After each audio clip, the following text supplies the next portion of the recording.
Baik, Shalom Bapak Ibu yang diberkati Tuhan, kita jumpa kembali dalam FW Osaka Filmon Wongso Fellowship, obrolan santai keluarga Allah. Kita akan bersama-sama belajar firman Tuhan.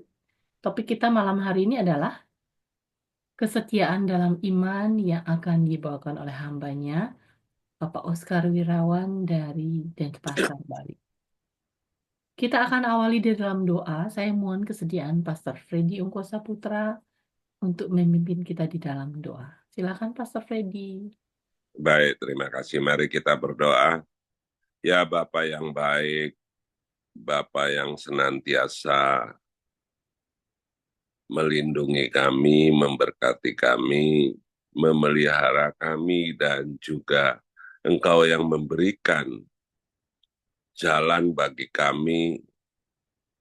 Hikmat-Mu selalu membuat kami makin hari makin memahami akan Engkau, Tuhan. Kami bersyukur kami boleh diberi kesempatan untuk bersama-sama saudara kami untuk mengikuti Zoom malam ini, agar kami makin bersatu menjadi tubuh Kristus yang kuat, yang saling memiliki pemahaman yang sama, agar kami tetap kuat juga di dalam menghadapi dunia ini. Tuhan, kami bersyukur dan berterima kasih juga kiranya Engkau berkati Pak Oscar agar senantiasa boleh memberkati kami dengan firman yang Engkau sampaikan melalui hamba-Mu ini, Tuhan. Berkati keluarganya agar hari lepas hari juga seperti kami semua. Terima kasih Tuhan bagi saudara-saudara yang belum hadir, ya Tuhan. Bimbing mereka, rawat mereka juga agar senantiasa ada damai dan sukacita di dalam kehidupan, sehingga kiranya mereka boleh memanfaatkan waktu yang ada di malam hari yang senantiasa kami berkumpul. Terima kasih Tuhan, biarlah segala sesuatu demi kemuliaan-Mu saja. Di dalam nama Bapa, Putra, dan Roh Kudus. Amin. Amin. Silakan Pak Oscar Wirawan. Ya, terima kasih Bu Ayu. Terima kasih Bapak Pendeta Freddy yang sudah membuka dalam doa Zoom malam hari ini. Ini saya sudah tampilkan slide-nya. Terlihat jelas ya Bu Ayu, full screen. Ya. Ya, terima kasih buat kesempatan yang diberikan kepada saya oleh Persekutuan Filemon Wongso Osaka Indonesia. Tema-temanya ini juga menjadi berkat buat saya. Seperti di kitab Ibrani dikatakan bahwa firman Tuhan itu seperti pedang bermata dua. Jadi saya sambil mempersiapkan ini, saya sendiri juga diberkati oleh firman Tuhan yang saya persiapkan ini, dan dari hasil doa ya ini nanti saya presentasikan seperti biasa karena ini obrolan santai keluarga Allah, bentuknya diskusi. Kapan saja saya bisa diinterupsi, baik itu dilengkapi apa dengan pernyataan atau pertanyaan, atau kalau ada yang kurang tepat boleh juga ini disempurnakan. Ya, demikian.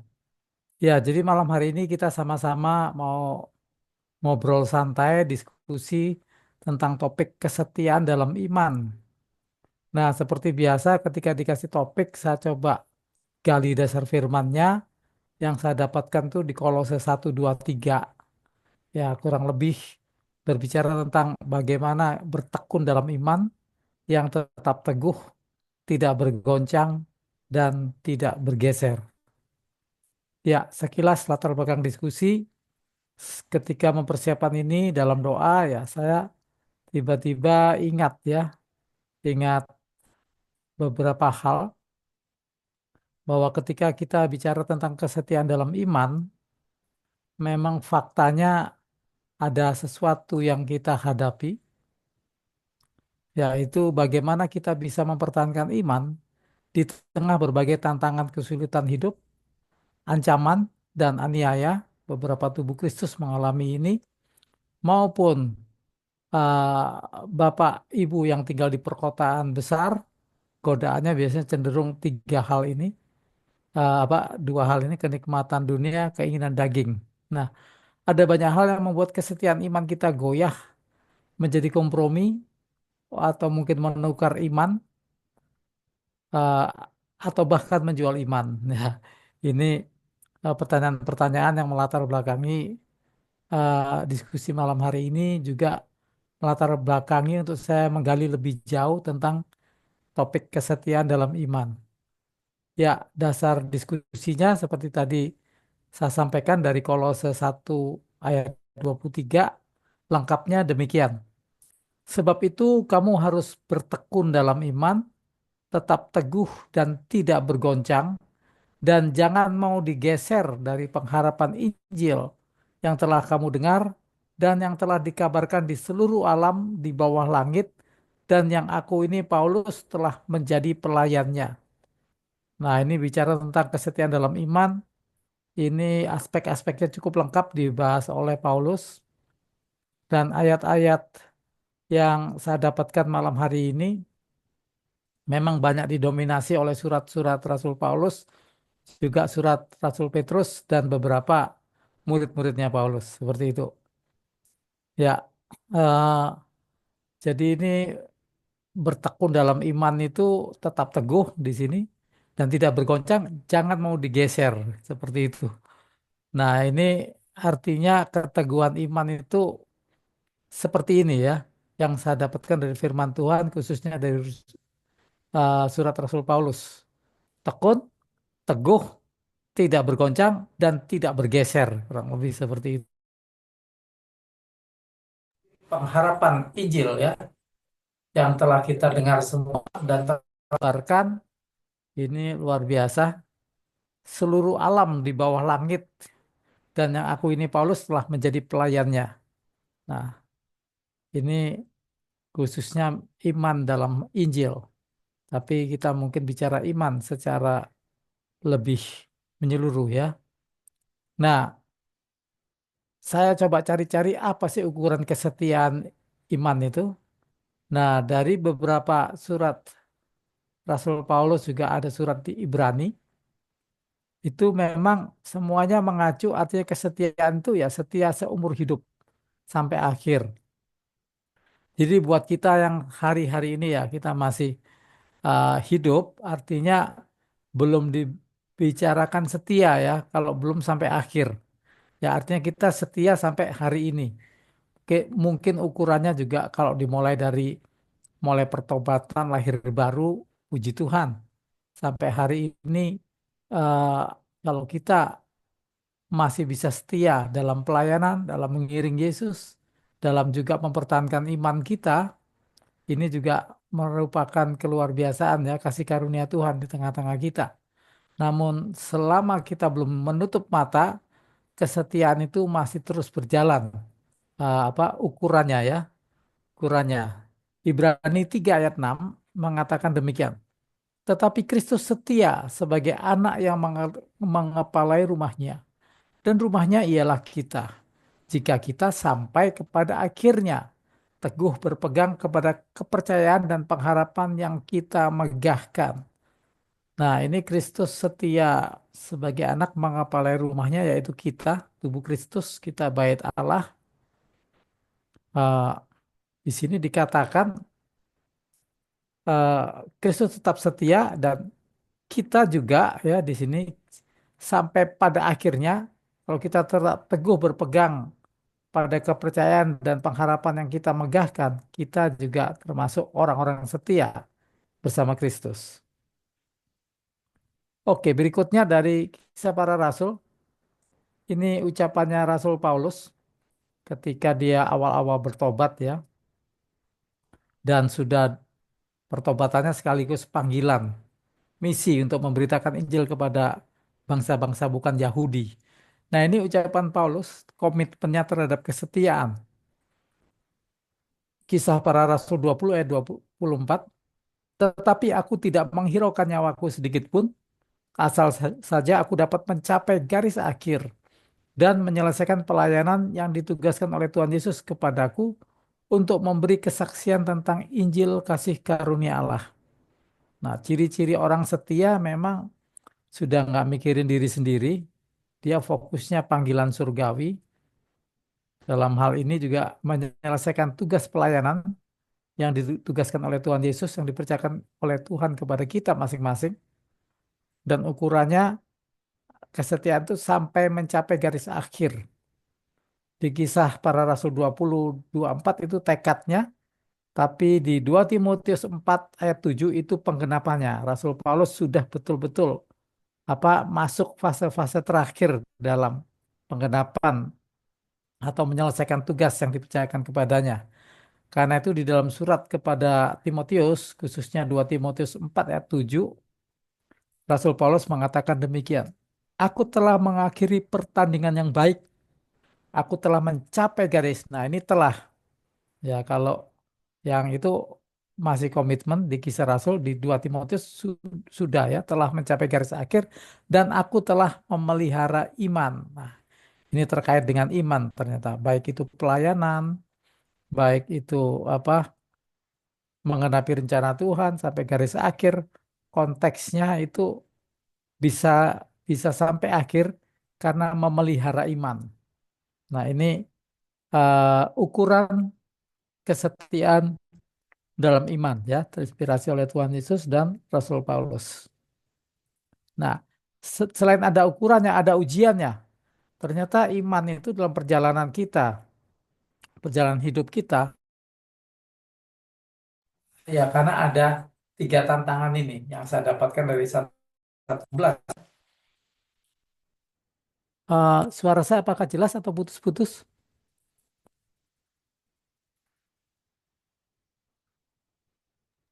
Jelas, Pak, Ada jelas, oh jelas, jelas ya, jelas. ya karena Jelas, jelas, ini Pak. kok ya terima kasih Pak. Ini ada muncul begitu. Ya, yang saya dapatkan dari 1 Yohanes 2 ayat 16 tertulis demikian. Sebab semua yang ada di dalam dunia, yaitu keinginan daging dan keinginan mata, serta keangkuhan hidup, bukanlah berasal dari Bapa, melainkan dari dunia. Nah, saya melihat eh, 3 tantangan ini adalah tantangan ujian iman ya yang dihadapi kita semua di zaman ini, terutama eh, teman-teman yang hidup di kota besar. Tuhan Yesus pun diujinya 3 hal ini. Ya keinginan daging yaitu ketika puasa suruh ngubah batu jadi roti, keinginan mata ditunjukkan kerajaan dunia, keangkuhan hidup suruh mencobai Tuhan loncat dari bumbungan bait Allah.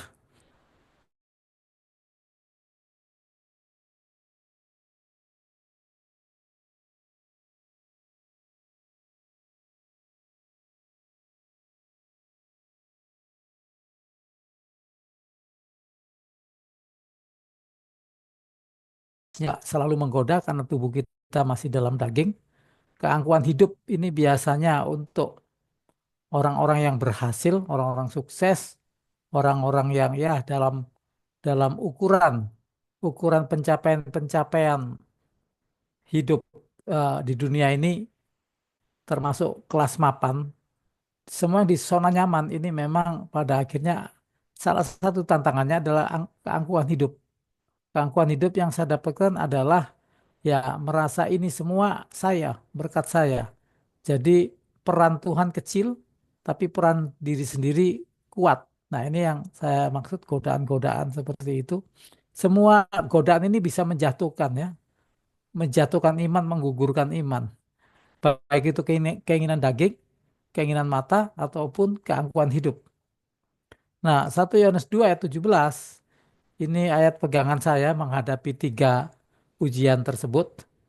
Dunia ini sedang lenyap dengan keinginannya, tetapi orang yang melakukan kehendak Allah tetap hidup selama-lamanya. Haleluya.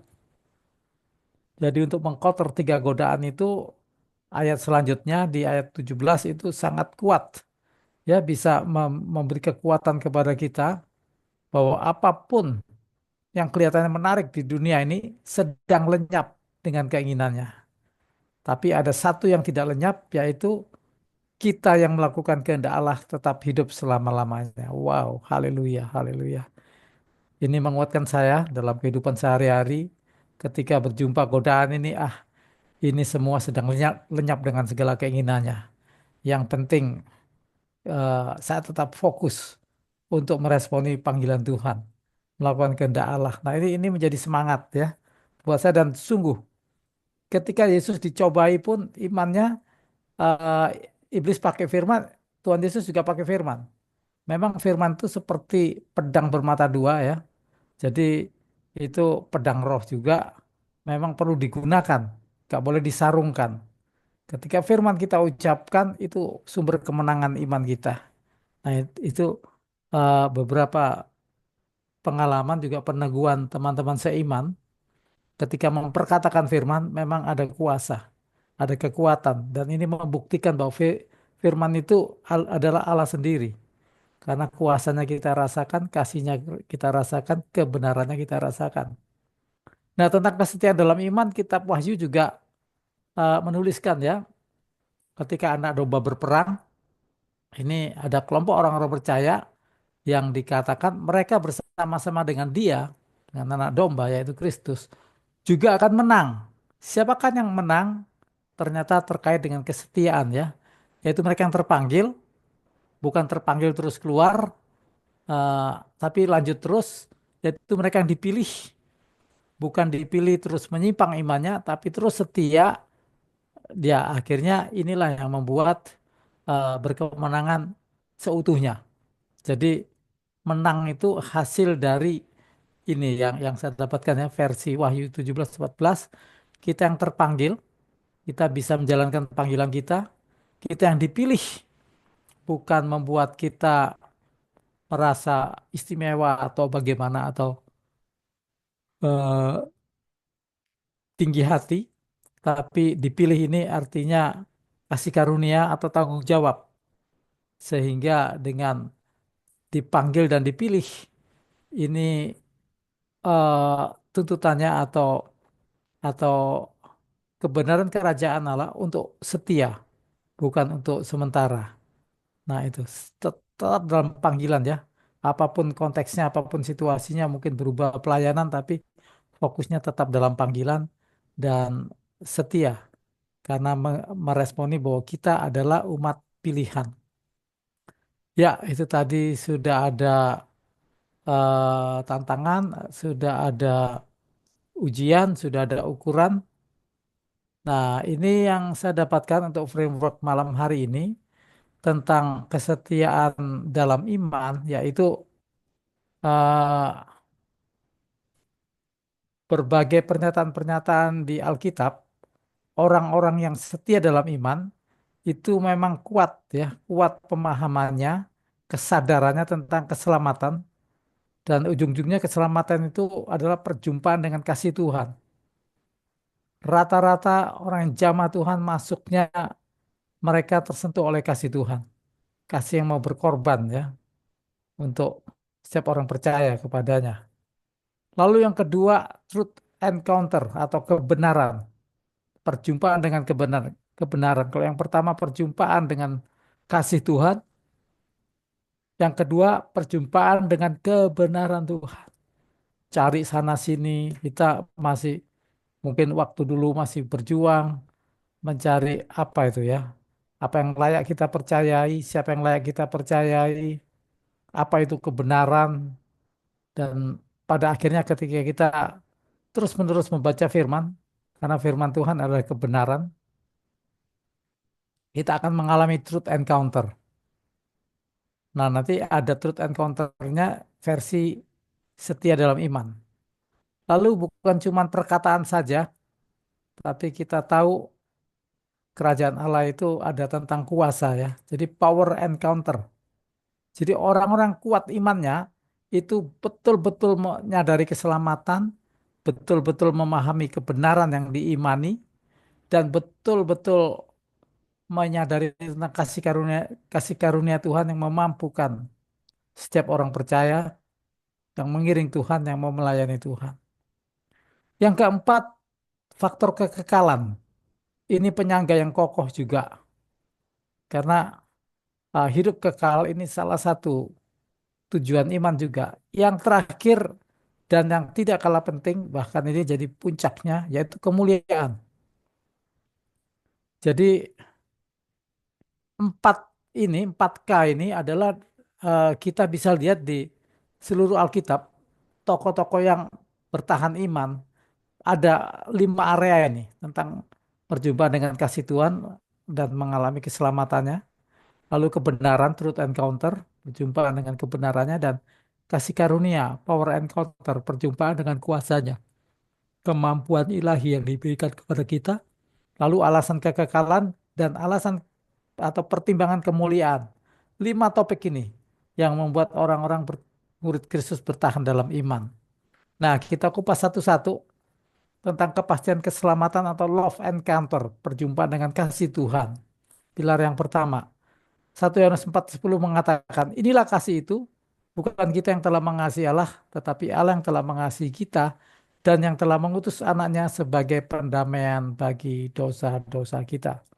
Nah, semakin kita mengiring Tuhan, semakin kita tahu memang kasih itu inisiatif dimulai dari Allah sendiri. Jadi karena kalau dibilang bukan kita yang telah mengasihi Allah, tapi Allah yang telah lebih dulu mengasihi kita, itu benar. Dan ini yang membuat juga iman kita kuat. Iman kita betul-betul merasakan menyadari kasih Tuhan yang begitu baik, ya sehingga kita mau terus setia ikut Tuhan atau iring Tuhan. Matius 20:28 mengatakan demikian. Sama seperti anak manusia datang bukan untuk dilayani, melainkan untuk melayani dan untuk memberikan nyawanya menjadi tebusan bagi banyak orang. Nah, ini bukti kasih Tuhan ya pada kita. Nah, jadi ketika mau menyimpang dari iman, ingat kasih Tuhan. Wah, terlalu besar kasih Tuhan. Terlalu mahal darah Yesus. Wah, saya tidak tergoda untuk apa menukar yang lain. Menukar kasih Yesus dengan yang lain. Nah, seperti itu. Jadi kepastian keselamatan, kepastian kita mengenal Tuhan yang mengasihi kita, ini yang menjadi pilar ya. Pilar pertama untuk kita bertahan dalam iman. Ya, yang kedua, nah ini kepastian keselamatan ini dinyatakan dengan sangat jelas oleh Rasul Paulus dalam surat Roma 8 ayat 38 dan 39. Dikatakan, sebab aku yakin bahwa baik maut maupun hidup, baik malaikat-malaikat maupun pemerintahan-pemerintahan, baik yang ada sekarang maupun yang akan datang, atau kuasa-kuasa, baik yang di atas maupun yang di bawah, ataupun sesuatu makhluk lain. Itu semua di cover semua ya. Tidak akan dapat memisahkan kita dari kasih Allah yang ada dalam Kristus Yesus Tuhan kita. Wow, ketika kita mengerti ini, makin kita renungkan bahwa tidak ada yang memisahkan kita dari kasih Tuhan, apapun itu, ini luar biasa. Bahkan kitab surat Roma 8:35 mengatakan demikian. Siapakah yang akan memisahkan kita dari kasih Kristus? Penindasan, kesesakan, atau penganiayaan, atau kelaparan, atau ketelanjangan, atau bahaya, atau pedang. Ini semua dialami si penulis surat Rasul Paulus ya, penulis surat Roma. Dia mengalami apa itu artinya setia meskipun menghadapi penindasan atau kesesakan atau penganiayaan atau kelaparan terkatung-katung di laut di atas perahu yang karam ataupun ketelanjangan atau bahaya atau pedang.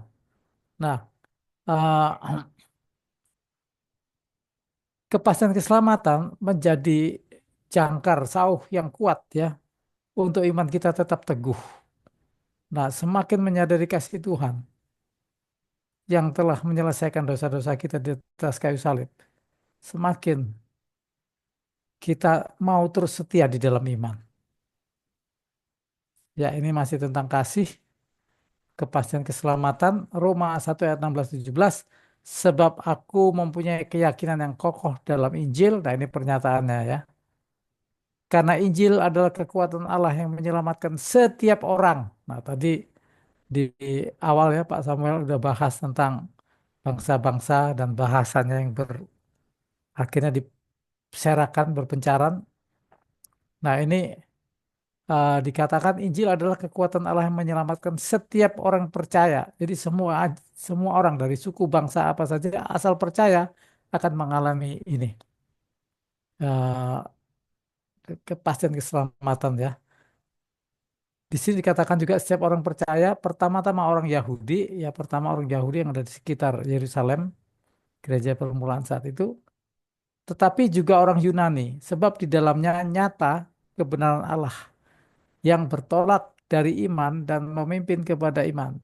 Seperti ada tertulis, orang benar akan hidup oleh iman.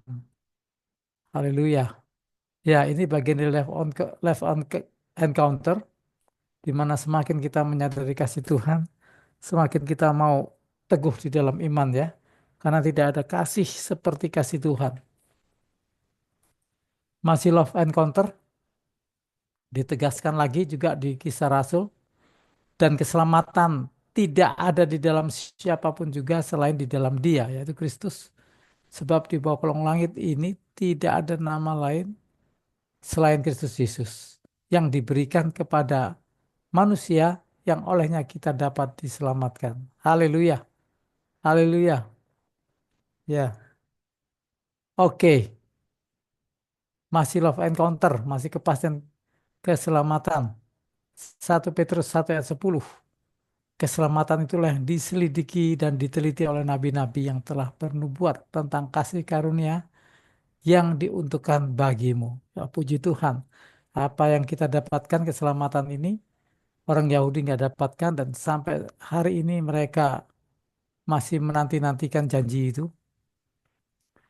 Dan nabi-nabi pun meneliti ya tentang keselamatan dari Tuhan, tentang keselamatan, bagaimana dosa diselesaikan, bagaimana kasih karunia Tuhan bekerja di dalam kita. Nah, ini semua menjadi pilar ya yang teguh untuk kita tetap setia dalam Tuhan, dan kita tahu bahwa keselamatan itu diselidiki, tapi yang nyelidiki nggak dapat-dapat kecuali yang di dalam Tuhan kita sudah dapat ya. Eh, 1 Petrus ya, masih surat Petrus yang pasal 1 ayat 9 ini sebelumnya. Karena kamu telah mencapai tujuan imanmu yaitu keselamatan jiwa. Nah, kenapa kita tetap setia dan eh, ada ada ketenangan ketika kita me- menyadari tentang kepastian keselamatan.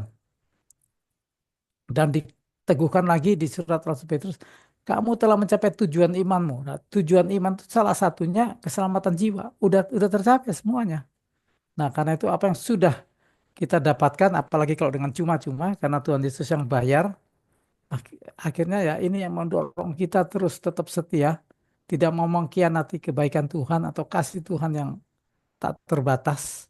Ini pilar yang cukup kuat, kesadaran tentang love encounter, jumpa dengan kasih yang ujung-ujungnya menjadi pilar kepastian keselamatan yang kuat buat kita semua. Nah, ini bagian kedua. Oh, tadi yang pertama itu keselamatan, pertama, yang kedua kebenaran, truth encounter, perjumpaan dengan kebenarannya. Ini ayat yang sangat terkenal sekali, Yohanes 14 ayat 6. Kata Yesus kepadanya, akulah jalan dan kebenaran dan hidup. Tidak ada seorang pun yang datang kepada Bapa kalau tidak melalui aku. Nah, ayat-ayat ini meskipun kita sudah hafal, kalau kita baca dan renungkan terkait dengan memperkuat iman kita, ini luar biasa, Bapak, Ibu. Jadi ketika saya persiapkan ini, saya baca itu, waduh, melihat bukti-bukti nyatanya ya. Akulah jalan dan kebenaran dan hidup. Yang lain-lain itu apa? Dia menunjukkan jalan kebenaran, tapi dia sendiri bukan kebenaran. Nah, mana yang lebih kita percaya, mana yang lebih kita imani? Ya, tentu pernyataan seperti ini. Dan ada teman yang bilang, ah itu semua orang bisa bicara. Enggak semua orang bisa bicara. Kalimat ini hanya diucapkan satu orang, yaitu manusia Yesus Kristus. yang lain tidak seberani ini. Atau kalau berani mereka akan mengalami apa ya, mungkin ditertawakan atau apa. Nah, Tuhan Yesus mengatakan ini tidak ada yang tertawa. Kenapa? Karena mengandung kebenaran. Ada urapan. Akulah jalan dan kebenaran dan hidup. Tidak ada seorang pun yang datang kepada Bapa kalau tidak melalui aku. Wah, ini ada yang nanya, oh Pak, masa sih semua harus lewat Tuhan Yesus? Iya. Kalau mau sampai kepada Bapa, kan ditulis, tidak ada seorang pun yang datang kepada Bapa. Kalau di luar Kristus mungkin bisa mencapai, tapi eh, bukan sampai kepada Bapa, sampai kepada yang lain. Nah, ini puji Tuhan ya. Kebenaran ini juga membuat kita mau terus setia karena kita punya sesuatu yang luar biasa, yaitu iman kita yang berdasar oleh Kristus Yesus Tuhan kita, Juru Selamat kita, yang adalah jalan dan kebenaran yang membawa kita kepada kekekalan dan kemuliaan Bapa di surga. Oke, masih kebenaran. Nah, ini juga menjadi pilar yang menopang ya iman kita. Kenapa kita tetap setia? Sebab kita mengetahui bahwa kerajaan Allah bukan soal makanan dan minuman, tapi soal kebenaran, damai sejahtera, sukacita oleh Roh Kudus. Nah, ini ketika saya merenungkan ini, Bapak Ibu juga nanti boleh uji ya. Jadi kita nggak bisa mengalami damai sejahtera tanpa kita mengetahui kebenaran atau mendapatkan kebenarannya. Ternyata damai sejahtera itu adalah akibat dari kebenaran atau hidup benar dan semua yang benar. Ya, itu membuat kita damai sejahtera. Ketika seseorang bingung dengan kebenaran, di pikirannya, jiwanya, rohnya masih konflik tentang apa iya ya ini benar atau tidak, nggak mungkin damai sejahtera. Tapi orang-orang yang tahu yakin tentang kebenaran itu adalah Kristus dan di dalam Kristus, di dalam ajarannya semuanya adalah kebenaran, itu yang membuat kita damai sejahtera dan sukacita oleh Roh Kudus. Jadi orang-orang terus dibenarkan hidup dalam kebenaran, mereka akan mengalami damai sejahtera. Bahkan juga sukacita, tapi sukacitanya oleh Roh Kudus. Nah, Yohanes 14:27 menjelaskan itu juga. Damai sejahtera aku tinggalkan bagimu. Damai sejahtera aku kuberikan kepadamu dan apa yang kuberikan tidak seperti yang diberikan oleh dunia kepadamu. Janganlah gelisah dan gentar hatimu. Haleluya. Injil Yohanes ini betul-betul mengencourage ya. Ayat demi ayat sangat personal kita dengan Tuhan. Seolah-olah sangat akrab lewat pesan firman, lewat pujian penyembahan yang dinaikkan. Oke, ya damai sejahtera seperti ini hanya ada dalam Kristus. Ini yang membuat kita tidak mau digeser dari iman kita karena tidak bisa diberikan oleh yang lain. Berikutnya, aku akan meminta kepada Bapa, ia akan memberikan kepadamu seorang penolong yang lain supaya ia menyertai kamu selama-lamanya, yaitu roh kebenaran. Dunia tidak dapat menerima dia, sebab dunia tidak melihat dia dan tidak mengenal dia, tetapi kamu mengenal dia, sebab ia menyertai kamu dan akan diam di dalam kamu. Wow, roh kebenaran ada dalam kita. Ini juga salah satu kekuatan di mana kita tidak bisa digeser imannya, tidak bisa berubah setia karena roh turut berbicara. Ya, roh itu menolong kita untuk mengetahui kebenaran. Ayat 16, Yohanes 16 ayat 13. Tetapi apabila ia datang, yaitu roh kebenaran. Nah, Roh Kudus itu dibilang roh kebenaran. Ia akan memimpin kamu ke dalam seluruh kebenaran. Nah, seluruh kebenaran kita dapatkan dari Roh Kudus. Ini ayatnya. Sebab ia tidak akan berkata-kata dari dirinya sendiri, tetapi segala sesuatu yang didengarnya itulah yang akan dikatakannya. Dan ia akan memberikan kepadamu hal-hal yang akan datang. Haleluya. Dengan perjumpaan dengan kebenaran ini membuat keyakinan kita kokoh. Ya, iman kita kokoh karena semuanya didasarkan oleh kebenaran yang sejati dan roh penolong itu meneguhkan di dalam hati kita iman tentang Yesus adalah jalan dan kebenaran. Oke, yang ketiga, kasih karunia Allah atau power encounter. Kenapa saya bilang kasih karunia? Karena power atau kuasa itu juga eh, sering-sering disebut kasih karunia. Karena kasih karunia itu adalah kemampuan ilahi, kemampuan dari Tuhan. Titus 2 ayat 11 sampai 12 mengatakan demikian. Karena kasih karunia Allah yang menyelamatkan semua manusia sudah nyata. Ia mendidik kita supaya kita meninggalkan kefasikan dan keinginan-keinginan duniawi dan supaya kita hidup bijaksana, adil, dan beribadah di dalam dunia sekarang ini. Nah, Bapak Ibu, ketika kita menyadari bahwa kasih karunia Allah itu menyelamatkan dan sudah nyata dalam hidup kita, ini juga yang membuat iman kita tidak goyah. Kita terus setia dalam iman karena kita mengalami ya, tidak hanya truth encounter kebenaran Allah, tidak hanya eh, kasih Allah, tapi ada kuasanya ya yang kita juga alami. 1 Petrus 1 ayat 5 mengatakan demikian, yaitu kamu yang dipelihara dalam kekuatan Allah karena imanmu. Sementara kamu menantikan keselamatan yang telah tersedia untuk dinyatakan pada zaman akhir. Nah, kesadaran tentang pemeliharaan Tuhan atas kita lewat kekuatan Tuhan, kekuatan Allah, ini juga membuat kita terus semakin bersungguh-sungguh karena Tuhan juga bersungguh-sungguh untuk menyelamatkan kita, memberi kekuatan, memberi ya memperlengkapi kita untuk menjadi pemenang. Ya ini pilar-pilar yang mengokohkan untuk kenapa kita setia dan semua pelayan-pelayan Tuhan yang setia yang jadi martir atau apapun pasti mengalami tiga ini. Uh, Love encounter, mengalami pertemuan dengan kasih Tuhan, terus truth encounter, mengalami perjumpaan dengan kebenaran kerajaan surga. Yang ketiga, power encounter, mengalami kuasanya dengan berbagai versi. Di sini juga dikatakan kalau Roh Kudus turun, kita akan menerima kuasa ya. Bahkan kita jadi saksi. Dulunya mungkin gak berani bicara, gak fasih, tapi ketika kita memberi diri untuk pakai Tuhan, keajaiban bisa terjadi. Kuasanya memungkinkan ya untuk kita punya hikmat bersaksi oleh kuasa Roh Kudus. Efesus 1 ayat 13-14 mengatakan demikian. Di dalam dia kamu juga karena kamu telah mendengar firman kebenaran yaitu Injil keselamatanmu.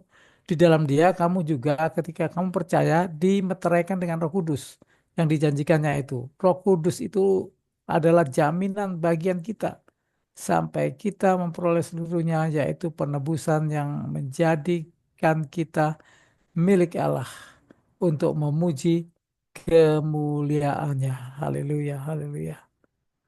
Ini pilar yang ketiga, kasih karunia Tuhan yang nyata, yang menyelamatkan, yang juga menolong, membantu kita untuk terus hidup di dalam kehendak dan rencana Bapa. Luar biasa Bapak Ibu, ini yang membuat kita terus setia. Oke, kita masuk yang masih nomor 3. Ibrani menuliskan demikian, surat Ibrani. Tetapi karena ia tetap selama-lamanya, imamatnya tidak dapat beralih kepada orang lain. Karena itu ia sanggup juga menyelamatkan dengan sempurna semua orang yang oleh dia datang kepada Allah. Sebab ia hidup senantiasa untuk menjadi pengantara mereka. Haleluya. Ini luar biasa. Ibrani juga me- meneguhkan kita juga kenapa kita terus bertahan dalam iman kita mengiring Yesus. Karena ia sanggup menyelamatkan kita dengan sempurna. Ya, semua orang oleh dia datang kepada Allah sebab ia hidup senantiasa untuk menjadi pengantara mereka. Puji Tuhan kita punya imam sejati. Ya, kita punya pengantara yang me- memprotek kita. Ini membuat juga iman kita terus setia karena banyak hal kebaikan-kebaikan Tuhan membuat kita sungguh-sungguh apa tidak mudah tergoda dengan apapun yang ditawarkan ya. Masih tentang kasih karunia terkait dengan kuasa Allah, power encounter. 2 Korintus 10 ayat 4 menyatakan juga bagaimana kita menang karena kita punya senjata-senjata ya di tengah pencobaan. Senjata kami dalam perjuangan bukanlah senjata duniawi, melainkan senjata yang diperlengkapi dengan kuasa Allah. Nah, jadi kita ini dipersenjatai Ya nanti lebih dalam kita juga bisa diskusikan apa ini senjatanya. Karena kalau di kitab Roma ditulis eh, anggota-anggota tubuh kita ini salah satu senjata yang bisa diserahkan untuk dipakai Tuhan. Dan ini dikatakan senjata kita itu bukan dari dunia, tapi diperlengkapi dengan kuasa Allah, sanggup meruntuhkan benteng-benteng. 2 Korintus 10 ayat 5. Kami mematahkan setiap siasat orang. Pakai apa? Ya pakai senjata yang diperlengkapi Allah, pakai roh Tuhan, pakai firman Tuhan. Untuk apa? Mematahkan setiap siasat orang, merubuhkan setiap kubu yang dibangun oleh keangkuhan manusia. Berikutnya menentang pengenalan orang-orang menentang pengenalan akan Allah, menawan segala pikiran dan menaklukkannya kepada Kristus. Nah, ketika kita sampai di level 3 ini, kekuatan iman kita, kesetiaan iman kita semakin diperkuat. Yang keempat, kekekalan. Nah, ini alasan juga bertahan dalam iman, setia dalam iman, karena ada kehidupan kekal yang dijanjikan oleh firman Tuhan. Yohanes 3 ayat 16, ini ayat populer, anak-anak sekolah minggu juga hafal. Karena begitu besar kasih Allah akan dunia ini, sehingga ia telah mengaruniakan anaknya yang tunggal.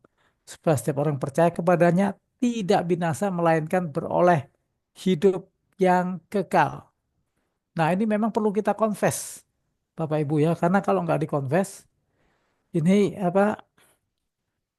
kita terjebak pada fokus hidup di duniawi ini. Padahal kita tahu masih ada ya kehidupan yang kekal panjang sekali dibanding kehidupan yang duniawi ini. Nah, inilah pilar-pilar yang membuat orang imannya nggak goyah karena tahu akan hidup kekal yang ada di dalam Kristus yang diberikan kepada kita. Nah, Yohanes 6 ayat 68 mengatakan demikian. Jawab Simon Petrus kepadanya, Tuhan, kepada siapakah kami akan pergi? Perkataanmu adalah perkataan hidup yang kekal. Nah, ini waktu itu Yesus memberikan pengajaran yang kontroversial. Sambil makan roti dan anggur, Yesus bilang, ini benar-benar tubuhku, ini benar-benar dagingku, makanlah. Lalu ketika anggur, ini benar-benar darahku. Darahku adalah benar-benar minuman. Ya, enggak, Tuhan Yesus menyatakan dirinya. Darahku benar-benar minuman. Tubuhku benar-benar makanan. Dagingku benar-benar makan. Itu puluhan murid Kristus mengundurkan diri. Wah, ini gawat ini. Ajaran sesat. Nah, tapi Petrus mengenali yang lain. Dalam konteks hidup kekal Kristus, Petrus tahu ini perkataan hidup yang kekal. Semua hilang satu-satu, mundur, gak mau jadi murid Kristus. Yesus tanya Simon Petrus, terus gimana Simon? Apakah kamu gak akan pergi juga? Jawab Simon Petrus kepada Tuhan, kepada siapakah kami akan pergi? Perkataanmu adalah perkataan hidup yang kekal. Haleluya. Ini juga sering ini Bapak Ibu ketika saya mengalami tantangan-tantangan hidup, saya perkatakan ini, kemana lagi? Tuhan ini perkataan firman Tuhan ini hidup yang kekal.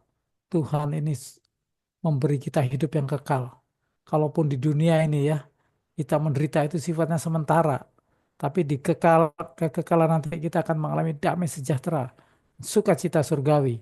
Seperti ditulis tadi di surat Roma. Oke, bagian berikutnya tentang kekekalan. 1 Korintus 15 ayat 19 dan 20. Jikalau kita hanya dalam hidup ini saja menaruh pengharapan kepada Kristus, maka kita adalah orang-orang paling malang dari segala manusia. Tetapi yang benar ialah bahwa Kristus telah dibangkitkan dari orang mati sebagai yang sulung dari orang-orang telah meninggal. Di ayat ini mungkin beberapa gereja mengkhotbahkan di ini ya, ibadah Paskah. Sering dikhotbahkan ayat ini, tapi ini sungguh-sungguh eh, membuat iman kita juga teguh ya, tetap setia dalam iman. Karena kalau ya, hanya dalam hidup ini saja kita menaruh pengharapan pada Kristus, dikatakan ya orang yang paling malang. Kenapa? Karena kita menanggung banyak penderitaan. Tapi kalau cuma untuk ini aja, malang kita. Tapi yang benar tidak seperti itu. Kristus telah dibangkitkan dari orang mati, sulung dari orang-orang telah meninggal, artinya kita juga akan dibangkitkan bersama Kristus. Wow, ini luar biasa. Kekekalan yang dinyatakan pada kita. Ketika manusia diciptakan serupa dan segambar dengan Allah, Adam dan Hawa pertama itu diciptakan dalam kekekalan, tidak dapat binasa. Itu luar biasa. 1 Korintus 15 ayat 22, karena sama seperti semua orang mati dalam persekutuan dengan Adam, demikian pula semua orang akan hidup kembali dalam persekutuan dengan Kristus. Nah, jadi kita ketika diperhadapkan ya, hidup sementara dan hidup kekal. Nah, ini dikatakan semua yang lain masuk dalam kelompok persekutuan dengan Adam itu akan binasa. Hidupnya sementara. Tapi ketika kita jadi murid Kristus, kita dihidupkan kembali dalam persekutuan dengan Kristus. Dalam apa? Dalam hidup yang kekal. Kita bisa pelajari seluruh bagian-bagian Alkitab banyak menyatakan hal ini. Oke, masih tentang kekekalan. 1 Korintus, sesungguhnya aku menyatakan kepadamu satu rahasia. Kita tidak akan mati semuanya. Tetapi kita semuanya akan diubah dalam sekejap mata pada waktu bunyi nafir yang terakhir. Nah ini Pak Sam, kalau tadi Mas, Pas Pendeta Samuel percaya Tuhan akan segera datang. Nah, ini salah satu tandanya. Ketika nafiriat berbunyi dan orang-orang mati akan dibangkitkan dalam keadaan yang tidak dapat binasa dan kita semua akan diubah. Nah, inilah kesetiaan, pilar kesetiaan yang menopang iman kita karena kita tahu bahwa kita bukan hanya hidup sebatas di dunia, tapi ada hidup kekal yang tidak ya terbatas atau tanpa batas. 1 Korintus 15:50 mengingatkan, saudara-saudara, inilah yang hendak kukatakan kepadamu, yaitu bahwa daging dan darah tidak mendapat bagian dalam kerajaan Allah, dan bahwa yang binasa tidak mendapat bagian dalam apa yang tidak binasa. Nah, bicara kita diubah, itu kita diubah dalam tubuh kemuliaan. Oke, nah masuk ke kemuliaan sekarang. Yang terakhir, nomor 5 ya. Roma 5 ayat 2. Oleh dia kita juga beroleh jalan masuk oleh iman kepada kasih karunia ini. Di dalam kasih Enak juga. Meni Oh, iya. Ini mic-nya open. Ya, terima kasih. Di dalam kasih karunia ini kita berdiri dan kita bermegah. Roma 5 ayat 2 ya. Dalam pengharapan akan menerima kemuliaan Allah. Nah, ini kita bukan hanya diselamatkan saja, kita akan mengalami kemuliaan Allah. Apa yang hilang ya ketika Adam gagal jatuh dalam dosa, ini dipulihkan lagi di dalam Kristus sehingga kita punya pengharapan menerima kemuliaan Allah. Semula manusia berdosa telah kehilangan kemuliaan Allah, tapi karena tebus Kristus kita punya pengharapan menerima kemuliaan Allah. Kolose 1 ayat 27, kepada mereka Allah mau memberitahukan betapa kaya dan mulianya rahasia itu di antara bangsa-bangsa lain, yaitu Kristus ada di tengah-tengah kamu, Kristus yang adalah pengharapan akan kemuliaan. Haleluya. Inilah bagian yang ditentukan buat kita, murid Kristus yang terus beriman kepada kebenaran Injil. Ini kita mendapat ya kemuliaan yang tidak bisa diberikan oleh yang lain dan tidak bisa diterima oleh yang lain kecuali yang percaya Kristus. Karena Kristus adalah pengharapan akan kemuliaan. Ya, Titus 2 ayat 13-14 menuliskan demikian. Dengan menantikan penggenapan pengharapan kita yang penuh bahagia dan penyataan kemuliaan Allah yang maha besar dan juru selamat kita Yesus Kristus yang telah menyerahkan dirinya bagi kita untuk membebaskan kita dari segala kejahatan dan untuk menguduskan bagi dirinya suatu umat kepunyaannya sendiri yang rajin berbuat baik. Haleluya. Haleluya. Inilah kemuliaan demi kemuliaan yang Tuhan nyatakan kepada kita. Ketika Yesus menyerahkan dirinya, itu bukan hanya menyerahkan saja, tapi dampaknya membebaskan kita dari segala kejahatan. Saya mengalami ini banyak hal ketika saya merenungkan ya kemuliaan yang disediakan dalam Tuhan Yesus. Wah, Ini menjadi jangkar yang kuat. Iman pengharapan kita kepada Tuhan tidak akan goyah. Ya, karena itu Paulus dalam Efesus 1:18 berdoa. Kalau nggak ngerti didoakan Paulus, ini sering saya berdoakan juga untuk diri sendiri, juga mendoakan teman-teman yang lain yang ada dalam pelayanan. Supaya ia menjadikan mata hatimu terang. Karena kadang-kadang mungkin mata hati kita gelap ya. Supaya ia menjadikan mata hatimu terang. Ini perlu kita doakan. Kenapa kita perlu punya mata hati yang terang? Supaya kita mengerti pengharapan apakah yang terkandung dalam panggilan Tuhan, betapa kayanya kemuliaan bagian yang ditentukannya bagi orang-orang kudus. Haleluya. Janji-janji yang luar biasa berharga. 1 Petrus 4 ayat 13 sebaliknya. Bersukacita, bersukacitalah sesuai dengan bagian yang kamu dapat dalam penderitaan Kristus. Supaya kamu juga boleh bergembira dan bersukacita pada waktu ia menyatakan kemuliaannya. Haleluya. Ini jadi ada istilah no pain no gain, tidak ada kesakitan, gak ada yang kita dapatkan ya. Jadi dalam penderitaan Kristus itu kita bergembira karena apa? Itu adalah proses kita mengalami kemuliaan. Roma 8 ayat 18 dikatakan demikian.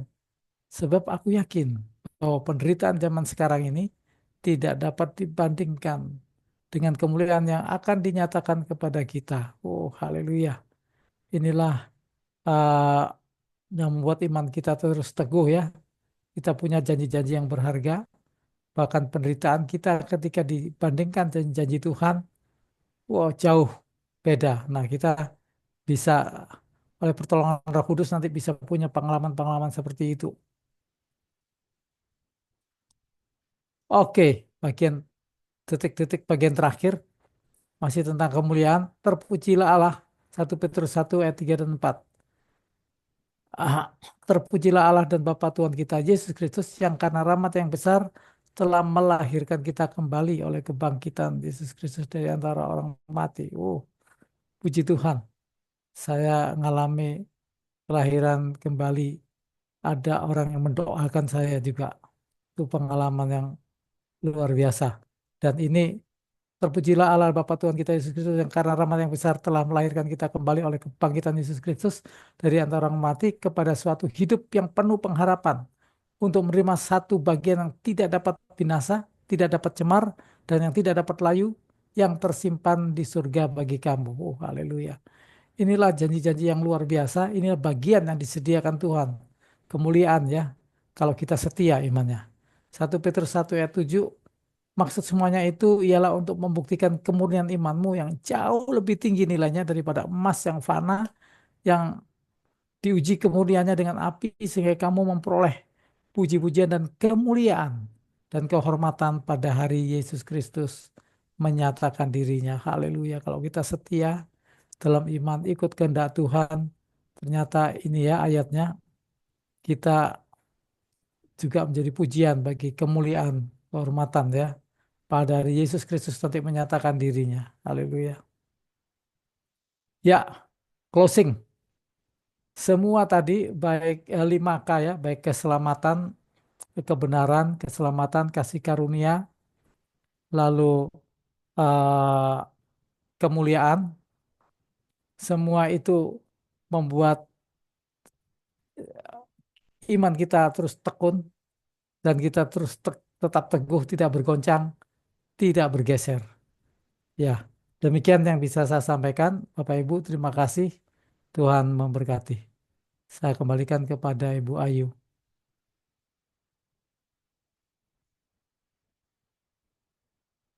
Terima kasih Pak Oscar.